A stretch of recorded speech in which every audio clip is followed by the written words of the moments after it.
ನಮಸ್ಕಾರ. ಪ್ರತಿಯೊಬ್ಬರೂ ತಮ್ಮ ಮೇಲಿನ ಹಿಡಿತವನ್ನು ಹೆಚ್ಚಿಸಿ ಅದರಿಂದ ತಮ್ಮ ಜೀವನದ ಮೇಲಿನ ಹಿಡಿತವನ್ನು ಸಾಧಿಸುವುದು ಹಾಗೂ ಯಶಸ್ಸು ಹಾಗೂ ಗೆಲುವಿನ ಕಡೆಗೆ, ಸಂತೋಷದ ಕಡೆಗೆ ತಮ್ಮ ಜೀವನದಲ್ಲಿ ಸಾಗುವುದಕ್ಕೆ ಸಹಕಾರಿಯಾಗುವುದಕ್ಕಿರುವುದೇ ನಮ್ಮ ಈ ಕಾರ್ಯಕ್ರಮ ಗೆಲುವಿನ ದಾರಿ, ಅ ಜರ್ನಿ ಟುವರ್ಡ್ಸ್ ಎಕ್ಸಲೆನ್ಸ್.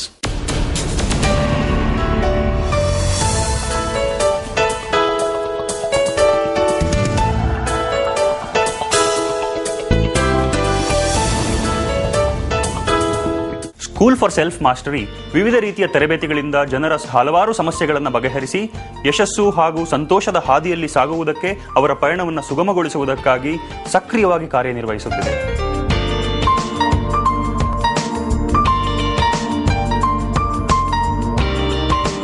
ಹಿಂದಿನ ಸಂಚಿಕೆಯಲ್ಲಿ ಬುದ್ಧಿವಂತಿಕೆ, ಶ್ರಮ ಹಾಗೂ ಯಶಸ್ಸಿನ ಬಗ್ಗೆ ಹಲವಾರು ವಿಚಾರಗಳ ಬಗ್ಗೆ ಚರ್ಚೆ ಮಾಡಿದ್ವಿ. ಈ ಸಂಚಿಕೆಯಲ್ಲಿ ಮುಂದುವರಿಯುತ್ತಾ ವಿದ್ಯಾರ್ಥಿಗಳು ಯಾಕೆ ಫೇಲ್ ಆಗ್ತಾರೆ ಅಥವಾ ತಮ್ಮ ಸಾಮರ್ಥ್ಯಕ್ಕಿಂತ ಕಡಿಮೆ ಪ್ರಮಾಣದ ಸಾಧನೆಯನ್ನು ಯಾಕೆ ಮಾಡ್ತಾರೆ ಹಾಗೂ ಪ್ರತಿಯೊಬ್ಬರು ಶೈಕ್ಷಣಿಕವಾಗಿ ಸಾಧನೆ ಮಾಡಬೇಕು, ಯಶಸ್ವಿ ಆಗಬೇಕು ಅಂತಂದ್ರೆ ಏನ್ ಮಾಡಬೇಕು ಅನ್ನೋ ವಿಚಾರಗಳ ಬಗ್ಗೆ ಗಮನ ಹರಿಸೋಣ.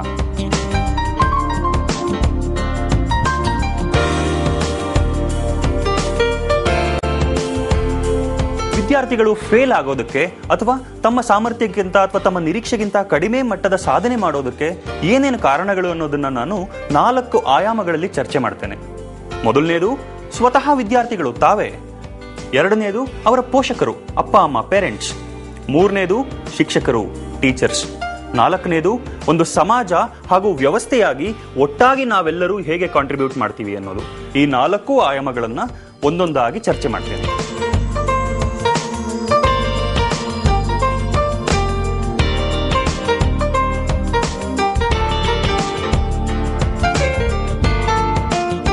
ಸ್ನೇಹಿತರೆ, ಈ 4 ಆಯಾಮಗಳ ಬಗ್ಗೆ ಚರ್ಚೆ ಮಾಡೋದು ಈ 15 ನಿಮಿಷದಲ್ಲಿ ಸಾಧ್ಯ ಇಲ್ಲ. ಹಾಗಾಗಿ ಒಂದೊಂದು ಸಂಚಿಕೆಯಲ್ಲಿ ಒಂದೊಂದು ಆಯಾಮದ ಬಗ್ಗೆ ನಾನು ಚರ್ಚೆ ಮಾಡ್ತೇನೆ. ಈ ವಾರ ಈ ಸಂಚಿಕೆಯಲ್ಲಿ ವಿದ್ಯಾರ್ಥಿಗಳು ಫೇಲ್ ಆಗೋದಕ್ಕೆ ಅಥವಾ ನಿರೀಕ್ಷೆಗಿಂತ ಕಡಿಮೆ ಮಟ್ಟದ ಸಾಧನೆ ಮಾಡೋದಕ್ಕೆ ತಮ್ಮ ಮಟ್ಟದಲ್ಲಿ, ಅಂದ್ರೆ ವಿದ್ಯಾರ್ಥಿಗಳ ಮಟ್ಟದಲ್ಲೇ ಇರುವಂತಹ ತೊಂದರೆಗಳು, ತೊಡಕುಗಳು ಏನು ಅನ್ನೋದನ್ನ ಕೆಲವು ಪ್ರಶ್ನೆಗಳ ಮುಖಾಂತರ ನಾನು ನಿಮ್ಮ ಮುಂದೆ ಇಡ್ತೇನೆ.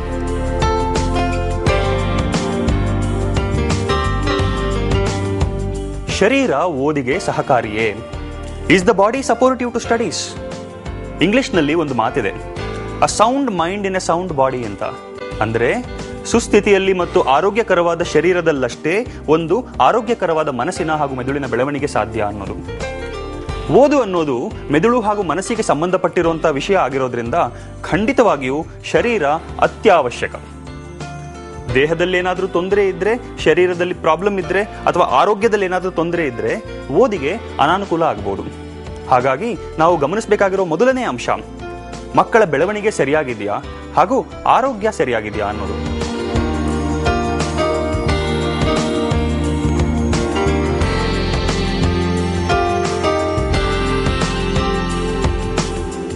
ಈ 3 ವಿಚಾರಗಳ ಬಗ್ಗೆ ಹೆಚ್ಚಿನ ತಿಳುವಳಿಕೆ, ಮಾರ್ಗದರ್ಶನ ಹಾಗೂ ಸಹಾಯದ ಅವಶ್ಯಕತೆ ಇದೆ.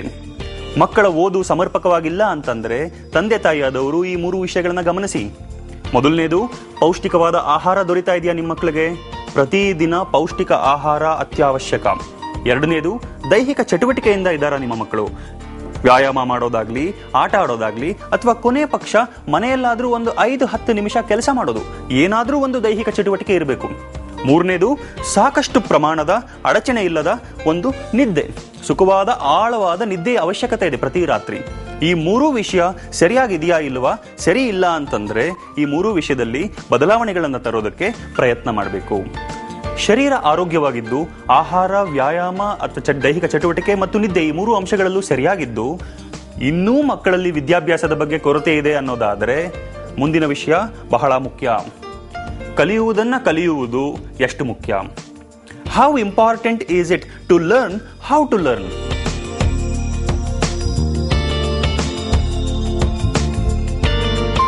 ಕಲಿಬೇಕಾಗಿರೋದು ಏನು ಅನ್ನೋದು ಪ್ರತಿಯೊಬ್ಬರಿಗೂ ಗೊತ್ತು, ಅವ್ರ ಸಿಲೆಬಸ್ ಇರುತ್ತೆ. ಆದರೆ ಕಲಿಯೋದು ಹೇಗೆ ಅನ್ನೋದನ್ನ ತಿಳ್ಕೊಂಡಿರೋರು ಬಹಳ ಕಡಿಮೆ. ನೀವೇ ಯೋಚನೆ ಮಾಡಿ, ನೀವು ಕಲಿಯೋದನ್ನ ಕಲ್ತಿದ್ ಯಾವಾಗ? LKG ನಲ್ಲಿ ನಿಮ್ಮ ಸ್ಕೂಲ್ ಟೀಚರ್, ನಿಮ್ಮ LKG ಟೀಚರ್ ಹೇಳ್ಕೊಟ್ರು ಅಥವಾ ನಿಮ್ಮ ಅಪ್ಪ ಅಮ್ಮ ಹೇಳ್ಕೊಟ್ರು, ಸ್ಲೇಟ್ ಮೇಲೆ ಬರೆದು ತಿದ್ದಬೇಕು, ಹೇಳಿದ್ದನ್ನ ರಿಪೀಟ್ ಮಾಡಬೇಕು. ಇದನ್ನ ಬಿಟ್ಟು ಮತ್ತೆ ಯಾವಾಗಾದ್ರೂ ನೀವು ಕಲಿಯೋದು ಹೇಗೆ ಅನ್ನೋದನ್ನ ಸ್ಪೆಷಲ್ ಆಗಿ ವಿಶೇಷವಾಗಿ ಕಲ್ತಿರೋದು ಯಾವಾಗಿದೆ? ಬೆಳೀತಾ ಬೆಳೀತಾ ಕಲಿಬೇಕಾಗಿರುವಂತ ವಿಷಯದ ಪ್ರಮಾಣ ಹೆಚ್ಚಾಗ್ತಾ ಹೋಗುತ್ತೆ. ಆದ್ರೆ ಕಲಿಯೋದು ಹೇಗೆ ಅನ್ನೋದನ್ನ ನಾವು ಅರ್ಥನೇ ಮಾಡ್ಕೊಳ್ಳೋದಿಲ್ಲ.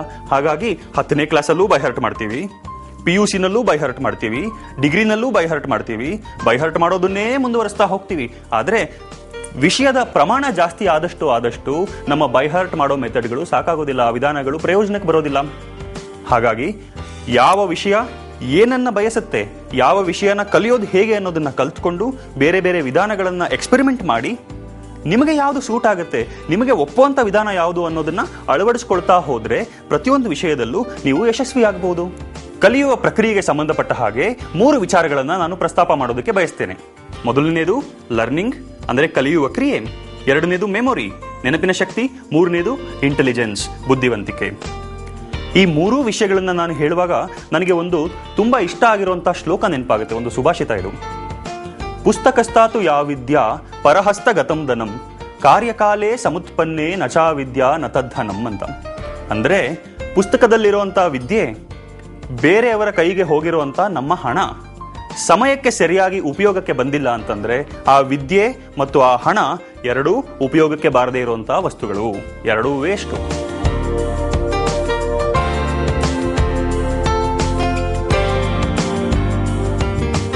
ಈ 3 ವಿಚಾರಗಳಲ್ಲಿ ಬುದ್ಧಿವಂತಿಕೆ ಅಂದ್ರೆ ಇಂಟೆಲಿಜೆನ್ಸ್ ಬಗ್ಗೆ ಹಿಂದಿನ ಸಂಚಿಕೆಯಲ್ಲಿ ಮಾತಾಡಿದ್ದೀನಿ, ನೆನಪು ಮಾಡ್ಕೊಳ್ಳಿ.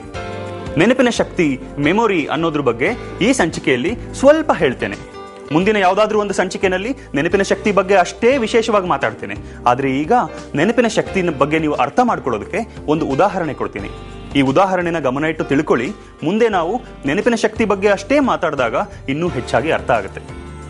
ಮೆದುಳಿನಲ್ಲಿ ನೆನಪಿನ ಶಕ್ತಿ ಅನ್ನೋದು ಒಂದು ಲೈಬ್ರರಿ ಇದ್ದ ಹಾಗೆ.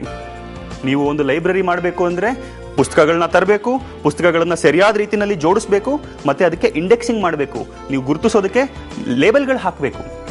ಸೊ 3 ವಿಷಯ ಮೆಮೊರಿಗೆ, ನೆನಪಿನ ಶಕ್ತಿಗೆ 3 ವಿಷಯ. ಮೊದಲು ಪುಸ್ತಕಗಳು ಅಂದ್ರೆ ಇನ್ಫಾರ್ಮೇಶನ್, 2ನೇದು ಸ್ಟೋರೇಜ್, 3ನೇದು ರಿಟ್ರೀವಲ್. ನೀವು ಸರಿಯಾದ ಪುಸ್ತಕಗಳನ್ನ ತಂದು ಸರಿಯಾಗಿ ಜೋಡಿಸಿ ಇಟ್ಟಿದ್ರೆ ಯಾವಾಗ ಬೇಕು ಆವಾಗ ನಿಮಗೆ ಬೇಕಾದ ಪುಸ್ತಕನಷ್ಟೇ ತಗೊಳ್ಬಹುದು. ನೆನಪಿನ ಶಕ್ತಿನೂ ಹೀಗೇನೆ. ಮುಂದೆ ನಾವು ಮಾತಾಡಿದಾಗ ಈ ವಿಚಾರ ನೆನಪು ಮಾಡ್ಕೊಳ್ಳಿ, ಚೆನ್ನಾಗಿ ಅರ್ಥ ಆಗುತ್ತೆ.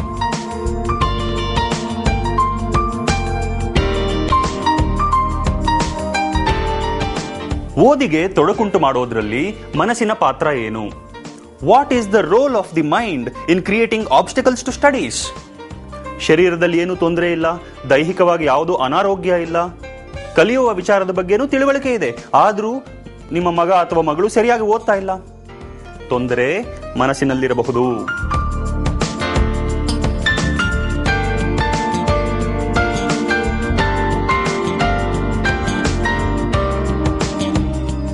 ಯಾವ ಯಾವ ವಿಚಾರಗಳ ಬಗ್ಗೆ ಮಾನಸಿಕವಾಗಿ ಮಕ್ಕಳು ತೊಂದರೆ ಅನುಭವಿಸ್ತಾ ಇರಬಹುದು? ಮೊದಲನೇದು ಕೋಪ. ಬೇರೆ ಬೇರೆ ವಿಚಾರಗಳ ಬಗ್ಗೆ ಕೋಪ, ತಮ್ಮ ಬಗ್ಗೆ ತಮ್ಮ ಕೋಪ, ಅಪ್ಪ ಅಮ್ಮನ ಬಗ್ಗೆ ಕೋಪ, ಟೀಚರ್ಸ್ ಬಗ್ಗೆ ಕೋಪ, ಇಡೀ ವ್ಯವಸ್ಥೆ ಬಗ್ಗೆ ಕೋಪ. ಕೋಪ ಮನಸ್ಸಿನಲ್ಲಿ ಆಳವಾಗಿ ಬೇರೂರಿದ್ರೆ ಯಾವ ಕೆಲಸವನ್ನು ಮಾಡೋದಕ್ಕೆ ಬಿಡೋದಿಲ್ಲ. ಏನೇ ಕೆಲಸ ಮಾಡಬೇಕು ಅಂತಂದ್ರೂ ಒಂದು ರೆಸ್ಟ್ಲೆಸ್ನೆಸ್ ಕ್ರಿಯೇಟ್ ಮಾಡುತ್ತೆ.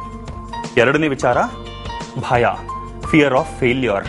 ಸೋಲಿನ ಬಗ್ಗೆ ಇರುವಂತಹ ಭಯ ಭಯಗಳಲ್ಲೇ ಅತಿ ದೊಡ್ಡ ಭಯ. ಯಾರು ಸೋಲಿನ ಬಗ್ಗೆ ಭಯ ಪಡ್ತಾರೆ ಅವರು ಕೆಲಸನೇ ಮಾಡೋದಿಲ್ಲ. ಕೆಲಸ ಮಾಡೋದಕ್ಕೆ ಶುರು ಮಾಡಬೇಕು ಅಂದ್ರೆ ಸೋತೋಗ್ಬಿಟ್ರೆ ಏನು ಅನ್ನೋ ಭಯ ಶುರು ಆಗಿರುತ್ತೆ.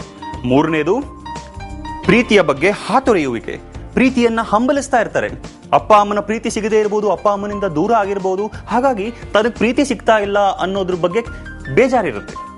4ನೇದು ಚಟಗಳಿಗೆ ಅವರು ದಾಸರಾಗಿರ್ಬೋದು. ಸಿಗರೇಟ್ ಸೇದೋದಿರ್ಬೋದು, ಕುಡಿತ ಮಾಡೋದಿರ್ಬೋದು, ಬೇರೆ ಬೇರೆ ಡ್ರಗ್ ಅಡಿಕ್ಷನ್ಸ್ ಇರ್ಬೋದು. ಯಾವುದೇ ರೀತಿಯಾದ ಚಟಗಳಿರಲಿ, ಚಟಗಳಿಗೆ ದಾಸರಾಗಿದ್ರೆ ಮಾನಸಿಕವಾಗಿ ಬಹಳ ತೊಂದರೆಗಳನ್ನ ಅನುಭವಿಸ್ತಾ ಇರ್ತಾರೆ. ಚಟಗಳ ಬಗ್ಗೆನೇ ಮತ್ತೊಂದು ಸಲ ನಾವು ಮುಂದಿನ ಯಾವುದಾದ್ರೂ ಒಂದು ಸಂಚಿಕೆಯಲ್ಲಿ ವಿಶೇಷವಾಗಿ ಮಾತಾಡೋಣ. ಮತ್ತೆ ಕಡೆಯದು ಡಿಪ್ರೆಷನ್ ಅಥವಾ ಮಾನಸಿಕ ಖಿನ್ನತೆ. ಬೇರೆ ಬೇರೆ ವಿಚಾರಗಳಿಗೆ ಮನಸ್ಸಿನಲ್ಲಿ ಮಕ್ಕಳಲ್ಲಿ ಡಿಪ್ರೆಷನ್ ಬರ್ತಾ ಹೋಗ್ಬೋದು. ಡಿಪ್ರೆಷನ್ ಬಂದ್ಬಿಟ್ರೆ ಅವ್ರು ಯಾವುದೇ ಕೆಲಸಗಳನ್ನ ಮಾಡದಲ್ಲೇ ಅದನ್ನೇ ಯೋಚನೆ ಮಾಡಿಕೊಂಡು ಕೆಳಗೆ ಹೋಗ್ತಾ ಇರ್ತಾರೆ. ಫೇಲ್ಯೂರ್ ಬಗ್ಗೆ ಡಿಪ್ರೆಷನ್, ಪ್ರೀತಿಯಿಂದ ಡಿಪ್ರೆಷನ್ ಇರ್ಬೋದು, ಲವ್ ವಿಚಾರವಾಗಿ ಡಿಪ್ರೆಷನ್ ಇರ್ಬೋದು, ಹಾಗೂ ಬೇರೆ ಬೇರೆ ವಿಚಾರಗಳ ಬಗ್ಗೆ ಡಿಪ್ರೆಷನ್ ಬರ್ಬೋದು. ಡಿಪ್ರೆಷನ್ ಇಂದ ಮಕ್ಕಳು ಡೌನ್ ಆಗ್ತಾ ಹೋಗ್ತಾರೆ.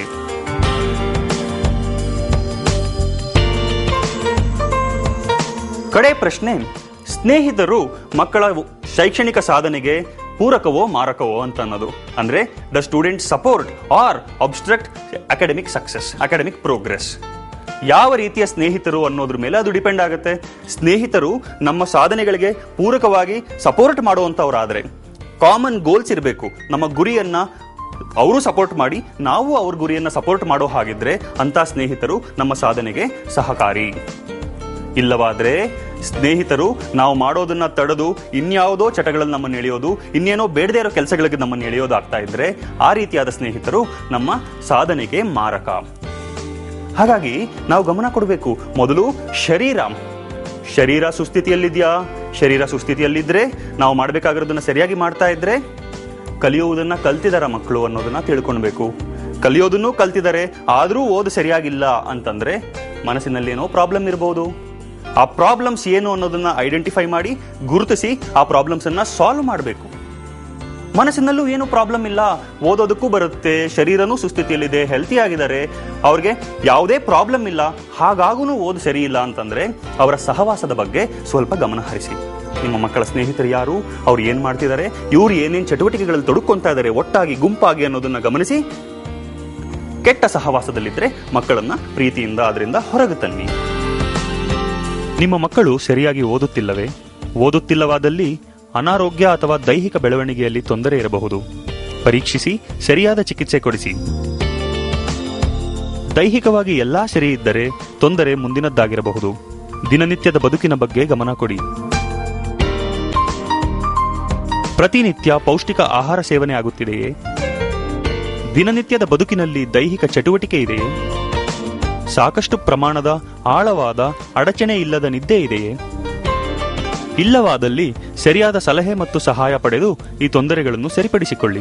ಮೇಲೆ ಹೇಳಿದ ವಿಚಾರಗಳು ಸರಿ ಇದ್ದಲ್ಲಿ ತೊಂದರೆ ಮುಂದಿನದ್ದು ಇರಬಹುದು. ಕಲಿಯುವುದನ್ನು ಕಲಿತಿದ್ದಾರೆಯೇ? ಬೇರೆ ಬೇರೆ ವಿಷಯಗಳಿಗೆ ಅನುಗುಣವಾಗಿ ವಿವಿಧ ವಿಧಾನಗಳನ್ನು ಪ್ರಯೋಗಗಳ ಸಹಾಯದಿಂದ ತಿಳಿದಿದ್ದಾರೆಯೇ? ನೆನಪಿನ ಶಕ್ತಿಯ ಬಳಕೆಗೆ ಸಂಬಂಧಿಸಿದಂತೆ ದಿನನಿತ್ಯ ಕಾರ್ಯ ಮಾಡುತ್ತಾರೆಯೇ? ಬುದ್ಧಿವಂತಿಕೆಯನ್ನು ಸದ್ಬಳಕೆ ಮಾಡಲು ಹಲವಾರು ಚಟುವಟಿಕೆಗಳಲ್ಲಿ ತೊಡಗಿದ್ದಾರೆಯೇ? ಇಲ್ಲವಾದಲ್ಲಿ ಸರಿಯಾದ ಓದಿನಿಂದ, ತರಬೇತಿಯಿಂದ ಅಥವಾ ಸಮರ್ಪಕವಾದ ಮಾರ್ಗದರ್ಶನದಿಂದ ಇವುಗಳನ್ನು ಕಲಿತು ದಿನನಿತ್ಯದ ಜೀವನದಲ್ಲಿ ಅಳವಡಿಸಿಕೊಳ್ಳಿ. ಹೌದು ಎಂದಾದಲ್ಲಿ ತೊಂದರೆ ಮುಂದಿನದ್ದು ಇರಬಹುದು. ಮಾನಸಿಕವಾಗಿ ಮುಂದೆ ಹೇಳಿದ ವಿಚಾರಗಳ ಲಕ್ಷಣಗಳು ಅಥವಾ ಸೂಚನೆಗಳು ಇವೆಯೇ? ಅತಿಯಾದ ಕೋಪ, ವಿವಿಧ ರೀತಿಯ ಭಯಗಳು, ಮುಖ್ಯವಾಗಿ ಸೋಲಿನ ಬಗೆಗಿನ ಭಯ, ಪ್ರೀತಿಯ ಕೊರತೆಯಿಂದ ಉಂಟಾದ ಹಂಬಲ, ಚಟಗಳಿಂದ ತೊಂದರೆ ಅನುಭವಿಸುತ್ತಿರುವುದು, ವಿವಿಧ ಕಾರಣಗಳಿಗೆ ಮಾನಸಿಕ ಖಿನ್ನತೆ. ಕಾರಣಗಳು ಸೋಲು, ಪ್ರೀತಿ, ಒಂಟಿತನ, ಕೌಟುಂಬಿಕ ಸಮಸ್ಯೆಗಳು. ಈ ಮೇಲಿನ ಸೂಚನೆಗಳಿದ್ದರೆ ವಿಶೇಷ ನೆರವಿನ ಅಗತ್ಯವಿದೆ. ತಜ್ಞರ ಸಹಾಯದಿಂದ ತೊಂದರೆಗಳನ್ನು ಸರಿಪಡಿಸಿಕೊಳ್ಳಿ. ಇಲ್ಲವಾದಲ್ಲಿ ಮುಂದಿನ ತೊಂದರೆ ಇರಬಹುದು. ಸ್ನೇಹಿತರು ಅಥವಾ ಗೆಳೆಯರ ಬಳಗ. ಮಕ್ಕಳ ಸಂಘ ಸರಿಯಿದೆಯೇ ತಿಳಿದುಕೊಳ್ಳಿ. ಸರಿಯಿಲ್ಲದಿದ್ದರೆ ಮಕ್ಕಳಿಗೆ ಅರ್ಥವಾಗುವ ರೀತಿಯಲ್ಲಿ ಬುದ್ಧಿ ಹೇಳಿ. ಮೇಲೆ ಹೇಳಿದ ಸಮಸ್ಯೆಗಳಲ್ಲಿ ಒಂದಕ್ಕಿಂತ ಹೆಚ್ಚಿನ ಸಮಸ್ಯೆಗಳಿರಲು ಸಾಧ್ಯ. ಈ ಯಾವುದೇ ಸಮಸ್ಯೆಗಳು ಇಲ್ಲದಿದ್ದರೆ ತೊಂದರೆ ಮಕ್ಕಳಲ್ಲಿಲ್ಲ. ಬೇರೆ ಸಮಸ್ಯೆಗಳನ್ನು ಮುಂದಿನ ಸಂಚಿಕೆಗಳಲ್ಲಿ ನೋಡೋಣ. ಗೆಲುವಿನ ಹಾದಿಯಲ್ಲಿನ ನಿಮ್ಮ ಪಯಣ ನಿರಂತರವಾಗಿ ಸಾಗಲಿ. ನಿಮ್ಮ ಶಾಲಾ ಕಾಲೇಜು ಹಾಗೂ ಕಂಪನಿಗಳಲ್ಲಿ ವಿವಿಧ ರೀತಿಯ ತರಬೇತಿಗಾಗಿ ಮತ್ತು ನಮ್ಮ ಸಂಸ್ಥೆಯಲ್ಲಿ ಉದ್ಯೋಗಾವಕಾಶಗಳಿಗಾಗಿ ನಮ್ಮ ವೆಬ್ಸೈಟ್ಗೆ ಭೇಟಿ ಕೊಡಿ ಅಥವಾ ಕರೆ ಮಾಡಿ 9663698866.